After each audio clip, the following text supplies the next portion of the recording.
Hello everyone, my name is Irina, a Russian to the world. I'm your Russian teacher and I'm trying to help you to sort out Russian language. Today we're going to talk about 4 different Russian verbs. So these are the verbs which are very similar in their meaning, but in fact they are used differently in different contexts. So the verbs are говорить, рассказывать, сказать, разговаривать. Why do we use these verbs for different situations?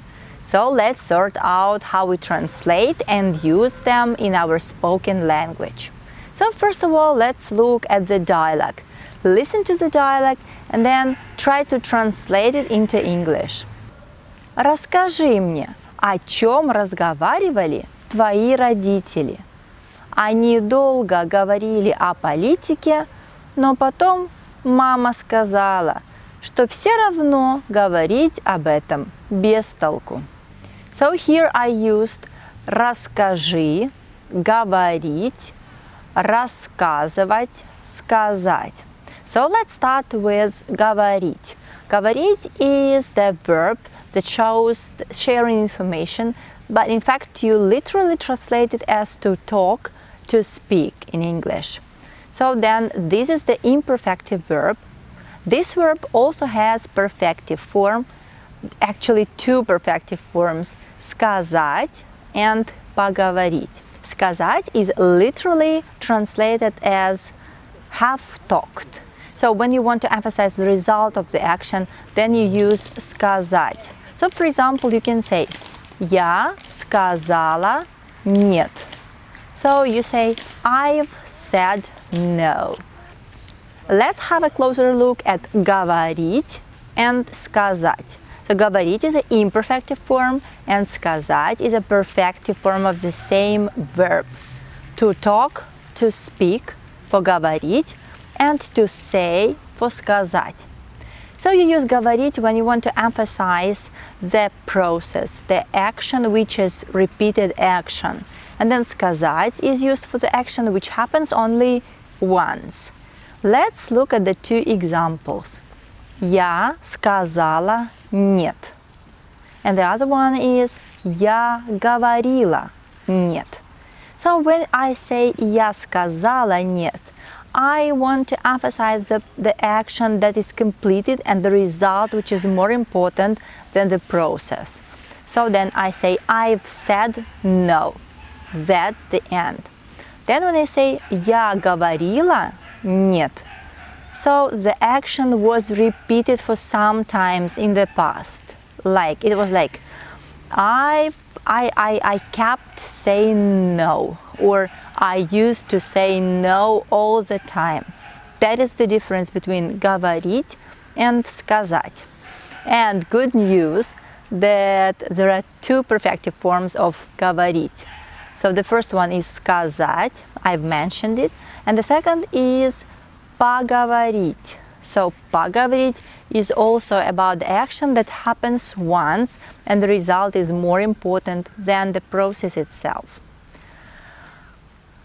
What else? Yes, I haven't mentioned the cases which are used after говорить and сказать. Говорить and сказать is followed by prepositional case when we want to say, to talk, to say about something.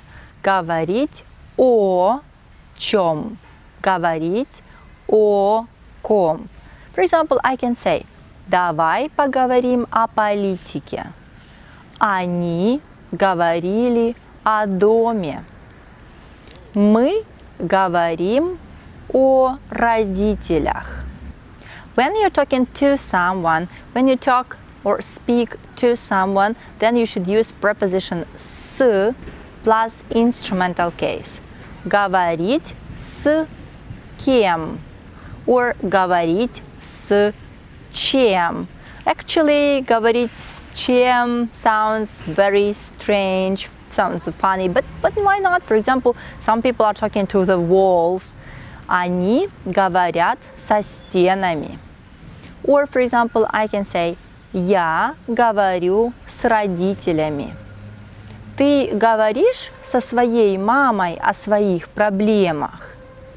So the next verb – рассказывать, рассказать. Рассказывать is a repeated action which happens often, regularly, and рассказать happens once and the result is more important. So, for example, we translate this word as to tell. Рассказывать, рассказать is used in the situation when you want to share some big piece of information or you want to share a long story. For example, I can say, можешь рассказать мне о своем отдыхе на море? Or, она рассказывала 2 часа о том, как она купила новую шубу. Or, расскажи мне, пожалуйста, где ты был вчера вечером? Рассказывать, рассказать is followed by the noun in prepositional case when we talk about something, when we tell about something.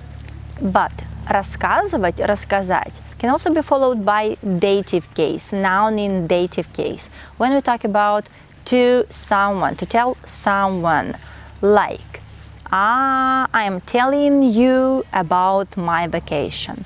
Я рассказываю тебе о своем отпуске. Or, for example, you can say, расскажи моей маме о своей проблеме. Or, мы рассказывали нашим родителям о нашем отпуске. So then, рассказывать, рассказать is followed by dative case or prepositional case. Be careful with that. So the next verb is разговаривать. So the good news is that разговаривать has only one form, imperfective one. There is no perfective form of разговаривать. Literally, we translate разговаривать as to chat, to discuss, to talk. So usually we use this verb when we are talking to someone about nothing. Usually it's like blah blah blah, разговаривать. Разговаривать is followed by instrumental case when we are talking to someone, but don't forget to use preposition с. Разговаривать с другом. Разговаривать с мамой. Разговаривать с секретарем. And also we're using this verb with prepositional case. Разговаривать о хорошей погоде. Разговаривать о проблемах в городе. Be careful. Болтать, поболтать. Imperfective and perfective form of the same verb. So болтать is a kind of slang verb actually which is used in spoken Russian only. So the translation is to talk, to chat, like blah blah blah. To talk about nothing. I can say, мы болтали с подругами о том, как мы ходили в ночной клуб. That's all for today. If you have any questions, just write in the comment part and I will answer them as soon as possible. So see you next. You can now choose another video on another grammar topic or you can watch some Russian conversation with me. See you soon.